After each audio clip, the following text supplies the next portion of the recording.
কিয়ামত আসলে কেমন হবে, সেদিন কি ঘটবে, কেমন হবে সেদিনের সকাল, তার নমুনা মহান আল্লাহ জানিয়ে দিয়েছেন 1400 বছর আগে। মাত্র কয়েকটি সেকেন্ডের কম্পন আমাদের মনে করিয়ে দিয়েছে পৃথিবীর বুকে আমরা কত অসহায়। সবচেয়ে অবাক করা একটি দৃশ্য চোখে পড়ার মতো। সিঁড়ি দিয়ে নামার সময় একজন মোবাইল ফেলে যায়, এরপরে অনেকে সিঁড়ি দিয়ে তাড়াহুড়ো করে নেমে গেলেও কেউ মোবাইলের দিকে ফিরেও তাকায়নি। কিয়ামতের দিন অমূল্য সম্পদ, প্রিয় সন্তান, প্রিয় মানুষকে সবাই এভাবেই ভুলে যাবে, শুধু নিজের জীবন বাঁচাতে ছুটোছুটি করবে। কেমন হবে সেদিনের ভয়াবহতা? একটি শুক্রবারের সকাল, কিন্তু চারদিকে অন্ধকার, সূর্য ওঠেনি, কোরআনের পাতায় লেখা নেই, চারদিকে শুধু অজানা শব্দ, সবাই মুক্তির অপেক্ষায়। কিয়ামতের সেই ভয়াবহতা কেমন হবে? কিয়ামতের সেই ভয়াবহতা হবে আমাদের কল্পনার অতীত। সেদিনের প্রলয় হবে শুধু পৃথিবীর নয়, বরং গোটা মহাবিশ্বের। পাহাড় পর্বতগুলো তুলোর মতো উড়ে যাবে, সমুদ্র উত্তাল হয়ে ফুটতে শুরু করবে এবং তারকারাজে খসে পড়বে। আকাশ সেদিন ফেটে চৌচির হয়ে যাবে এবং পৃথিবীর উপরিতল হয়ে উঠবে এক সমতল প্রান্তর। মানুষ সেদিন হবে দিশেহারা, আতঙ্কিত। কোরআনে যাদের ছড়িয়ে পড়া পতঙ্গের সঙ্গে তুলনা করা হয়েছে। সেদিন কেউ কারো কথা ভাববে না, মাতার শিশুকে ভুলে যাবে এবং প্রতিটি আত্মাকে মুখোমুখি হতে হবে তার জীবনের সমস্ত কৃতকর্মের হিসাবের, যা পরিচিত হাসরের মাঠ নামে। এটি কেবল ধ্বংস নয়, বরং এটি হলো বিচারের জন্য সৃষ্টিকর্তার সামনে দাঁড়ানোর চরম মুহূর্ত।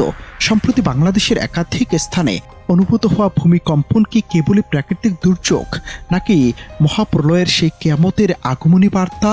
এই প্রশ্ন এখন ঘুরপাক খাচ্ছে ধর্মপ্রাণ মানুষ থেকে শুরু করে বিজ্ঞান মনস্ক অনেকের মনে। ঘন ঘন এই প্রাকৃতিক অস্থিরতা কি সত্যি সেই আলামত? কেমন হবে সেই দিনটি যার ভয়াবহতার চিত্র আঁকা আছে ধর্মগ্রন্থের প্রতিটি পাতায়? কেন কিয়ামতকে মানব ইতিহাসের সবচেয়ে ভয়ের দিন বলা হয়েছে এবং কেন বর্তমান পৃথিবীর পরিস্থিতি আমাদের এক চরম সতর্কতার সামনে এনে দাঁড় করিয়েছে? এমন প্রশ্নের উত্তর কোথায়? ধর্মীয় ব্যাখ্যা অনুযায়ী ঘন ঘন ভূমিকম্প অনুভূত হওয়া, সময়ের দ্রুত চলে যাওয়া এবং সমাজের নৈতিক অবক্ষয়, এগুলো সবই কিয়ামতের ছোট ছোট আলামত, যা আলামতে সুগ্রা হিসেবে গণ্য করা হয়। তবে কিয়ামতের চূড়ান্ত সময় একমাত্র সৃষ্টিকর্তাই জানেন এবং তা মানুষের জ্ঞানের বাহিরে। তবে এই ঘন ঘন প্রাকৃতিক সতর্কতাগুলো আমাদের জন্য একটি স্পষ্ট বার্তা। আমাদের চারপাশের এই অস্থিরতা মনে করিয়ে দেয় যে আমাদের জীবন এবং পৃথিবীর সময় সীমিত।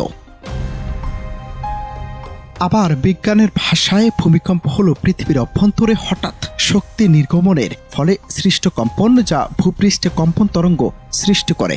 বিজ্ঞানের ভাষায় পৃথিবীর বাহিরে কঠিনতম স্তর, যাকে ভূত্বক বলা হয়, তা অসংখ্য বিশাল টেকটনিক প্লেটের সমন্বয়ে গঠিত। এই প্লেটগুলো পৃথিবীর অভ্যন্তরীণ আংশিক গলিত স্তর আস্তেনোস্ফিয়ার এর উপর দিয়ে ধীরে ধীরে ভেসে বেড়ায়। প্লেটগুলোর এই নড়াচড়ার সময় তারা একে অপরের সাথে ধাক্কা খায়।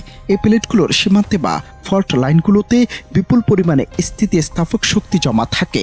যখন সঞ্চিত শক্তি প্লেটগুলোর মধ্যকার ঘর্ষণজনিত প্রতিরোধ ক্ষমতা অতিক্রম করে, তখন হঠাৎ করে সেই শক্তি মুক্ত হয়ে যায়, যা পৃথিবীর অভ্যন্তরে সিসমিক তরঙ্গ সৃষ্টি করে।